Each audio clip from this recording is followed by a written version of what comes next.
selamat pagi, salam. Garis besar pembacaan kita pagi ini Efesus 2 ayat 11 sampai 22. Gambarannya itu begini. Dalam persekutuan jemaat Efesus ternyata ada dua kelompok. Jadi mereka satu persekutuan, tapi mereka terpecah menjadi dua kelompok. Kelompok yang pertama itu adalah kelompok orang Yahudi. Memang dia lahir sebagai Yahudi, dan karena ketaatan orang Yahudi kepada hukum Taurat, maka mereka telah disunat. Itu kelompok pertama. Kami orang Yahudi, kami sudah disunat. Kelompok yang kedua dalam persekutuan itu adalah kelompok orang-orang yang bukan Yahudi. Mereka tidak terlahir sebagai Yahudi, Alkitab menyebut mereka orang asing. Dan karena mereka tidak terlahir sebagai Yahudi, tidak ada ketaatan kepada hukum Taurat. Meski pemberitaan Injil menyelamatkan mereka dan mereka memberi diri untuk mengenal Kristus secara mendalam, tapi mereka tidak disunat. Jadi mereka berbeda karena satu Yahudi disunat, satu bukan Yahudi dan juga tidak disunat. Nah, orang-orang Yahudi yang bersunat kemudian memandang mereka non-Yahudi yang tidak bersunat ini sebagai orang-orang yang meskipun mereka percaya pada Kristus, tapi mereka tidak berhak atau tidak punya kewenangan untuk menjadi bagian dari atau sebagai warga kerajaan surga. Kamu percaya Kristus, tapi kamu tidak mendapat hak dalam kerajaan surga. Kemudian karena dasar itulah Rasul Paulus bersurat dan mengatakan kepada mereka, darah Kristus yang tertumpah dan kematian Kristus di kayu salib itu telah membatalkan hukum Taurat. Orang Yahudi memegang teguh hukum Taurat dan salah satunya adalah pelaksanaan sunat. Paulus bilang kematian Kristus, darah Kristus yang tertumpah itu membatalkan hukum Taurat dan segala ketentuannya. Sehingga sekarang yang dulu jauh itu sudah menjadi dekat. Tembok perseteruan yang memisahkan mereka itu dirobohkan melalui kematian Kristus.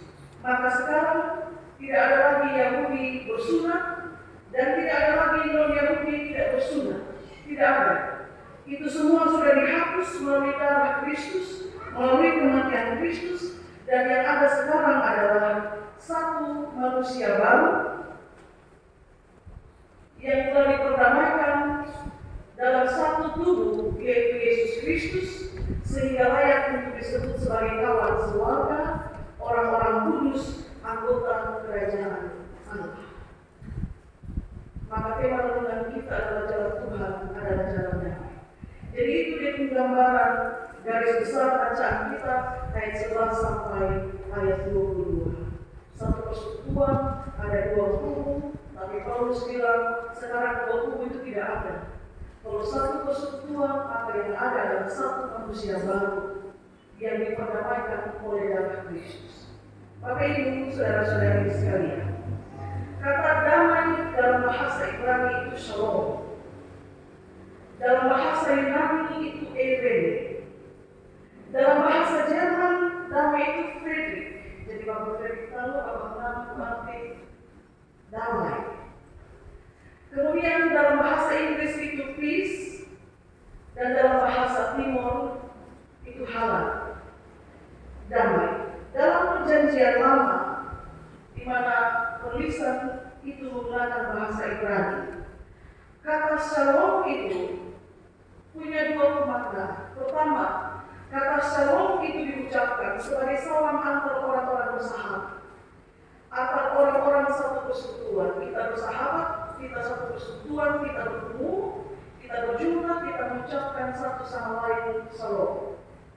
Tapi kemudian pemaknaan lain dari kata shalom adalah untuk menggambarkan satu keadaan tanpa permusuhan, dalam hal ini permusuhan antar bangsa tanpa peperangan. Jadi selain ucapan salam, shalom itu adalah gambaran tentang satu keadaan di mana tidak ada permusuhan. Karena itu shalom atau damai sejahtera itu dipandang sebagai karunia Allah. Itu anugerah yang datangnya daripada Allah. Nah, kalau dalam perjanjian lama, salam selain ucapan salam antar sahabat dan juga gambaran keadaan di mana tidak ada permusuhan. Dalam perjanjian baru, di mana kata salam, damai itu tertulis sebagai eirene. Eirene ini pemaknaannya lebih merujuk pada gambaran tentang keadaan di mana damai sejahtera itu harus ada dalam persekutuan. Jadi benar dia ucapan salam antar sahabat, tapi dia harus lebih merujuk, tidak lagi perluas hubungan damai tanpa permusuhan antar bangsa, tapi Paulus bilang damai sejahtera itu pertama-tama harus ada dalam persekutuan berjemaat. Eirene bukan hanya sekedar ucapan, tapi dia harus menjadi keadaan. Pernah satu ketika Yesus utus 70 murid untuk pergi mendahului dia ke tempat-tempat yang akan Yesus kunjungi. Sebelum mereka pergi menjalankan tugas pengutusan, Yesus melengkapi mereka dengan kuasanya dan dia kasih beberapa nasihat kepada mereka. Salah satu nasihat Yesus kepada mereka bunyinya begini: kalau kamu memasuki suatu rumah, katakanlah lebih dahulu damai sejahtera bagi rumah ini. Itu sama dengan eirene bagi rumah ini. Ucapkan salam bagi rumah ini. Dan kalau di situ ada orang yang layak menerima salammu, maka salam itu akan tinggal di atasnya. Tapi kalau orang dalam rumah itu tidak layak untuk menerima dari sejahtera, maka salam itu akan kembali kepada.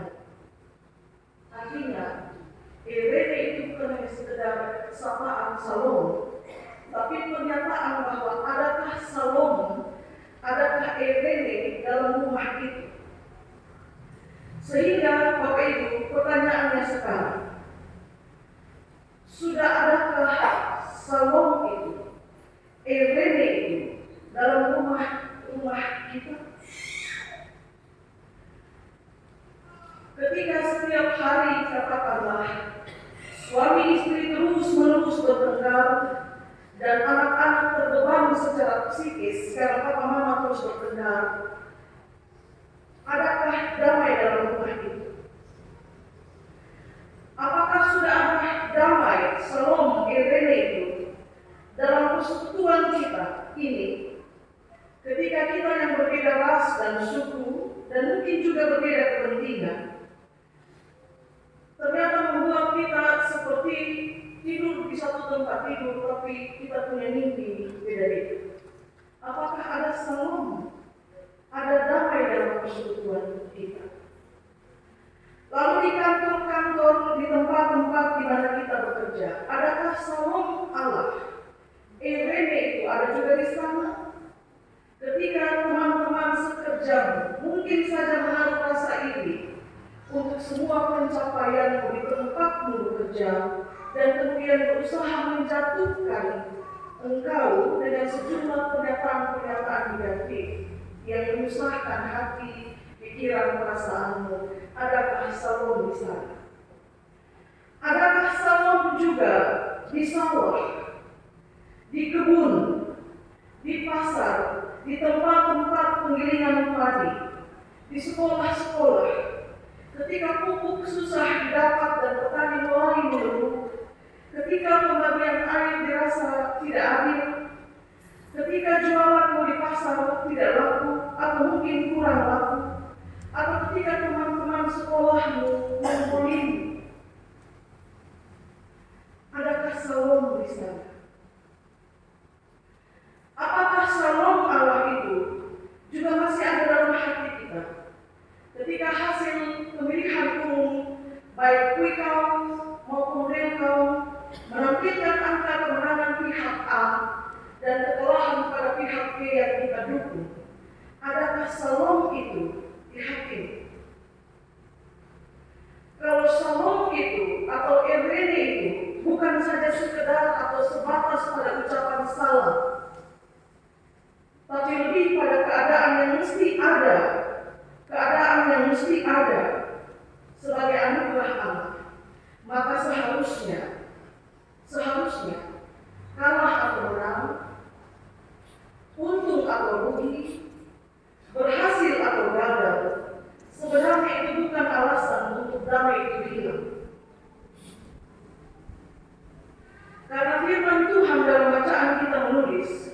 yang mempersatukan mereka yang dulu jauh sehingga menjadi dekat, itu darah Kristus. Dia sumber damai sejahtera. Dan betapa luar biasanya ketika salib yang padanya darah itu tertumpah mengubahkan kita yang dahulu seteru menjadi kawan satu warga, menjadi anggota-anggota yang kudus, anggota kerajaan Allah. Kita bisa bilang kita satu persekutuan, tapi soal pemilihan umum kita pemilihan beda-beda. Dan kalau dukungan kita mungkin terlalu ekstrim, kadang-kadang terlalu kita bereforia, kita mencoreng kelemahan hati mereka yang benar. Kenyataan menunjukkan kita berseteru, itu menurut perkataan Firman. Kenyataan menunjukkan dalam hidup sehari-hari bahwa kita menerima fitnahan dari teman-teman terdekat kita. Kenyataan juga bisa menunjukkan bahwa kita bertengkar soal pupuk, soal pembagian air, dan membuat kita dalam kondisi itu harusnya tidak punya damai. Tapi kenyataan firman Tuhan menyatakan bagi kita bahwa Yesus Kristus itu sumber damai sejahtera dan bukan yang lain.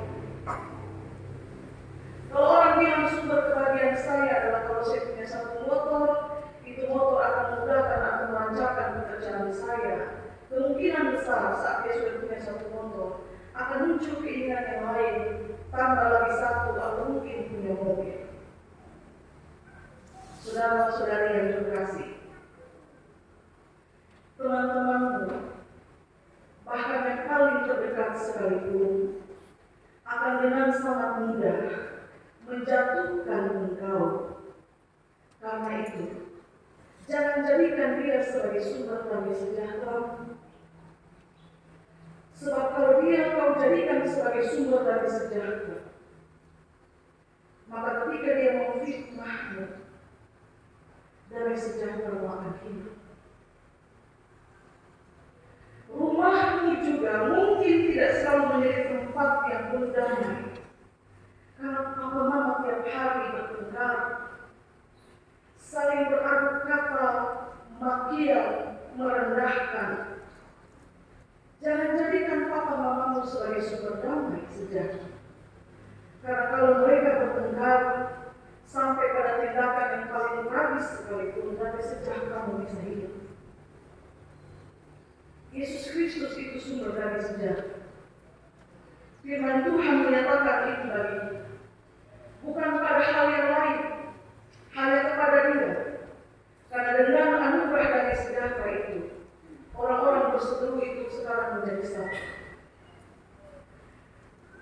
Berjumpa dengan Dia dalam doa, kemudian membaca kitab suci setiap waktu, akan ada aliran damai sejahtera masuk sampai ke dalam relung hati, sehingga sekuat apapun mungkin fitnah yang kau terima oleh karena kemampuanmu, tidak akan bisa mencuri damai sejahtera yang Tuhan anugerahkan.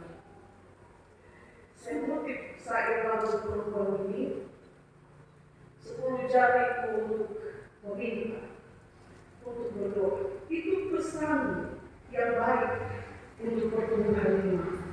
Sebab ada yang bilang, saya tidak bisa ikut. Setiap kali saya hendak berdoa, tiba-tiba kemarahan saya memuncak karena saya membayangkan fitnahan dia yang sudah saya anggap sebagai saudara. Dan saya bilang kepadanya, teruslah mencoba. Latihlah dirimu terus-menerus. Seperti kata firman, latihlah dirimu beribadah. Ibadah itu kewajiban, tapi Anda juga perlu untuk berlatih. Sebab ketika engkau hendak berdoa, iblis juga ada di sekitarmu untuk mempengaruhi hati, pikiran, dan perasaan, sehingga engkau menjadi tidak tenang.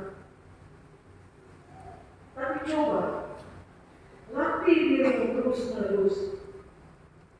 Minta Tuhan penuhi hati, pikiran, perasaan dengan damai sejahtera. Karena dia sumber damai sejahtera. 10 jari untuk berjalan, tapi 10 jari juga dipakai untuk berdoa. Karena itu Matius 6, dia tulis, jangan hendaknya kamu khawatir tentang apapun juga, sebab semua itu dicari oleh bangsa-bangsa yang tidak mengenal Allah. Kalau saya dan saudara mengenal Allah kita dengan sungguh-sungguh, seharusnya kita tidak khawatir. Karena kekhawatiran itu hanya milik orang-orang yang tidak mengenal Allah. Darah yang mahal itu tertumpah untuk mendamaikan orang yang berseteru, mendamaikan engkau dengan dirimu sendiri, supaya ketakutan, kekhawatiran, kecemasan dapat engkau kuasai dan tidak semata-mata menguasai engkau. Jadi dia bisa menguasai kita, tapi kita juga bisa menguasai dia. Dari mana Anda dapat kekuatan untuk bisa menguasai perasaan-perasaan itu? Bergelut dan 10 jari menegadah dan minta. Bagaimanapun kuatnya dunia mencoba merebut damai sejahtera-mu, saudaraku, atau dia mencoba untuk tawar ini damai sejahtera dariku, itu kata dunia. Saudara harus ingat, hanya jalan Tuhan adalah jalan menuju damai. Hanya jalan Tuhan dan bukan jalan yang lain. Tuhan berkati kita dengan firman. Amin. Pemberitaan firman Tuhan dilanjutkan dengan persembahan pujian solo saudara Ophir. Kita silakan.